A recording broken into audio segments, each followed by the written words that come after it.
Bonjour à tous, bienvenue sur cette petite vidéo du cabinet administratif La Clément d'Or. Aujourd'hui, nous allons aborder la question très épineuse des allocations familiales franco-suisses. On est en plein dans la période puisque il faut faire la plupart des démarches pour les allocations familiales franco-suisses au dernier trimestre de l'année.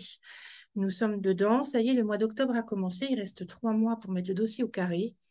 Et donc, on va aborder la question avec mon nouveau collaborateur qui s'appelle Elvire Hutin, Tout à fait. qui est mon frère, mais également mon collègue de travail, puisqu'il nous arrive du secteur social de Toulouse pour travailler au sein de mon cabinet.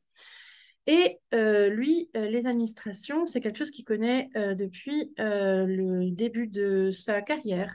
Et nous allons aborder la question des allocations familiales en essayant d'utiliser des choses que vous connaissez tous, qui sont les peluches. Voilà, ne soyez pas surpris par la façon dont nous allons animer cette petite session. Bonjour Elvire. Bonjour, Caroline. Donc, est-ce qu'on a le droit, lorsqu'on est frontalier, de toucher, et qu'on a des enfants, de toucher à la fois des allocations familiales en France et des allocations familiales en Suisse? Oui, tout à fait. Il est possible de toucher des allocations familiales des deux pays. D'accord. Mais est-ce qu'elles s'additionnent ou est-ce que c'est sur un autre système? Alors, elles se complètent, car en fait, elles ne sont pas calculées de la même manière. En France, les allocations familiales françaises sont calculées par rapport à vos revenus, alors qu'en Suisse, c'est un tarif par enfant en fonction de leur âge ou de là où ils en sont par rapport à leur scolarité. Euh, on désigne un pays qui va être prioritaire et le pays va compléter en fait les allocations familiales. Donc, Est-ce que les allocations familiales sont les mêmes dans chaque canton? non, elles peuvent être différentes en fonction du canton et en fonction de la caisse d'allocation familiale de votre employeur. D'accord. Il y a combien? Est-ce que tu sais s'il y a une caisse d'allocation familiale en Suisse ou est-ce qu'il y en a plusieurs? Les caisses d'allocation familiale en Suisse, elles sont privées. C'est la grande différence avec le système français, c'est que quasiment chaque employeur ont une caisse différente en fait. Donc c'est votre employeur qui va savoir à quelle caisse il faut que vous vous adressiez pour monter votre dossier en fait, d'allocation familiale suisse. Donc, si on résume la situation, il y a bien des allocations cantonales. Elles sont versées par une caisse privée à l'employeur Mhm. qui va les reverser à son salarié. Tout à fait. D'accord? Je sais qu'il arrive parfois que les employeurs complètent les allocations familiales par des espèces de primes enfants ou des choses qu'ils appellent allocations familiales enfants, Mhm. mais ce n'est pas du tout la même chose que Non, des allocations cantonales. c'est ça. D'accord. Alors, c'est une situation qui est très difficile. Qu'est-ce qui peut déterminer qu'un pays soit prioritaire sur l'autre par rapport aux allocations familiales? Ce qui va compter dans ce cas-là, c'est où les parents exercent leur métier. Donc, si les parents sont tous les deux frontaliers, si un travaille en France, voilà, en fonction de ça, ça va changer. Si le couple travaille en Suisse, c'est les allocations familiales suisses qui vont prendre le dessus. Et la France va compléter, surtout en général, pour les paiements de mode de garde. Et quand un des parents est frontalier et un parent, lui, travaille en France, à ce moment-là, la France est prioritaire. Et donc, elle va verser tous les mois les allocations familiales françaises. Et tous les ans, il va falloir leur demander un papier qui s'appelle le E411, qu'il faudra transmettre à l'employeur, qui fera le virement, qui en transmettra à la caisse d'allocation familiale suisse, qui, elle, fera le virement une fois par an du complément qu'il donne par rapport à ce que la CAF française a versé. Donc, en fait, en fonction de la situation des deux parents, c'est soit la CAF française qui est prioritaire, soit la CAF suisse. C'est ça. D'accord. Si jamais il y a un des deux parents qui ne travaille pas du tout et qui touche pas, même pas de chômage en France, et que l'autre il bosse en Suisse, qui est prioritaire? C'est la Suisse parce que le seul parent ayant un revenu travaille en Suisse. D'accord. Euh, Si jamais il y a dans le principal blocage, selon toi, dans les dossiers qu'on rencontre à l'heure actuelle au cabinet, c'est surtout dû à quoi, en fait? Surtout dû si l'un des deux parents a des enfants avec une autre personne qui est en dehors du couple. Donc, on va l'illustrer à l'aide de ces petits nounours. Donc, on a le couple principal. Alors ça, on va dire c'est papa, maman, Voilà, d'accord? Et on a papa qui bosse en Suisse. Maman va bosser en en France. France. Voilà. Et en commun, ils Ils ont ont, par exemple, un enfant. un enfant. OK? Dans cette configuration-là, les choses sont assez simples. Maman bosse en France, papa bosse en Suisse. Qui est prioritaire? La France. D'accord, pas de souci. Papa, il a eu une autre vie avant. Ça arrive. Et papa, qui bosse en Suisse, donc qui est celui qui a le droit aux allocations familiales suisses, en fait, hein, il a une ex. Il a une ex et avec l'ex, il a aussi eu Un un autre enfant, enfant. d'accord? Et même s'il ne vit pas avec, d'accord? Déjà, est-ce qu'il a le droit aux allocations familiales suisses qui compléteraient les allocations familiales de la première maman, même s'il ne vit pas avec? Tout à fait. Oui. En Suisse, à partir du moment où vous avez un enfant, vous avez droit aux allocations familiales. Donc, même s'il ne vit pas avec cet enfant, il peut toucher des allocations familiales qui le concernent lui. C'est pour ça que dans ce cas-là, euh, il faut communiquer avec plusieurs CAF françaises pour avoir ces allocations suisses, parce qu'il va falloir communiquer avec la CAF de la conjointe actuelle et de l'ex-conjointe. Car elle doit aussi, elle, envoyer le formulaire dont je vous E4. parlais, E411, pour pouvoir faire le versement annuel des allocations familiales suisses de monsieur. Si jamais la première maman ou l'ex, elle n'habite pas sur le même département que le papa, Mhm. à qui il faut, enfin, quelle est la plus grosse difficulté à laquelle on se heurte réellement? C'est qu'il faut communiquer avec la CAF du département de cette maman aussi. Ça ne concernera pas la CAF du couple qui ne vit pas dans le même département. Mm. Donc là, à l'heure actuelle, clairement, notre plus grosse difficulté, c'est les CAF qui ne sont pas frontalières. Obtenir les E411 de CAF qui ne sont pas frontalières, c'est quelque chose qui est très très long et qui est très très difficile. Mais au final, on y arrive. On est déjà arrivé à le faire au cabinet, mais il nous faut quasiment un an pour réussir, Mhm. enfin, pour C'est ça. réussir l'exploit. C'est des procédures qui vont être donc rallongées forcément. Mais néanmoins, au final, quand on y arrive, et ça m'est déjà arrivé, Oui, on a toutes les allocations familiales suisses rétroactives, même pour l'enfant qui ne vit pas. rétroactive au premier jour travaillé en plus, hein, donc, voilà. Voilà. Donc, même pour l'enfant qui ne vit pas avec le papa qui est là, puisqu'ils ne sont pas dans le même département. Quel est l'autre souci qu'on rencontre aussi avec les dossiers d'allocation familiale et les principaux blocages, imaginons, c'est le couple avec le même enfant. Qu'est-ce que généralement fait qu'au bout d'un moment, la situation soit ne se débloque jamais, soit la situation s'enraye, c'est-à-dire qu'au bout d'un moment, il y a un blocage. Pourquoi les E411 ne sont pas édités souvent? Voilà, en fait, c'est le principal blocage, c'est ça, c'est que aucun des deux parents ne reçoit son E411.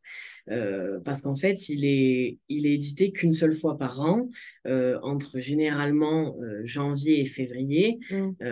Et si vous ne le recevez pas, il faut en fait relancer votre CAF.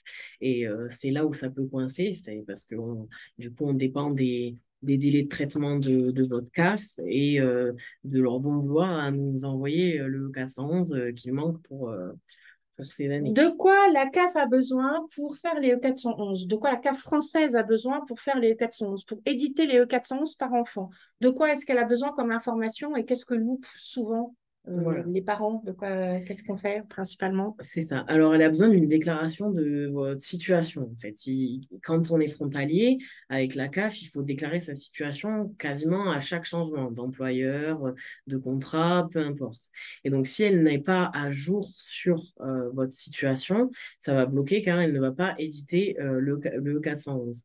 Et donc, il va falloir faire cette déclaration, l'envoyer à la CAF, qu'elle le prenne en compte.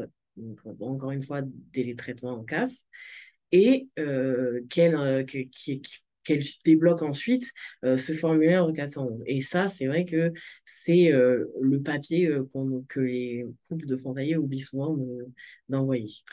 Oui, la principale difficulté que vous avez les frontaliers, c'est de bien comprendre que vous dépendez en fait du système français, même si les deux travaillent en Suisse, hein. Vous Mhm. dépendez du système français par rapport à l'inscription aux allocations familiales. Que votre enfant il soit né en France, qu'il y en ait un, deux ou trois ou quatre, que vous en ayez avec votre ex, voilà, que vous ayez recomposé, que vous soyez une famille à multi-nounours, et ben en fait, vous dépendez de la France par rapport à vos allocations familiales. Et donc, vous devez mettre à jour votre situation au fur et à mesure. Oui, Ça veut dire que quand vous changez d'employeur, si jamais vous tombez au chômage, si jamais vous reprenez, si jamais vous retournez en France, bref, systématiquement et à chaque fois, il faut mettre à jour votre situation à la carte c'est ça. française. Si vous ne le faites pas, pas On de... est On bloqué. est bloqué. Pas de Et voilà. 411. Et on doit reconstruire toute cette frise chronologique de votre vie, en fait, Tout à fait. pour débloquer ces situations.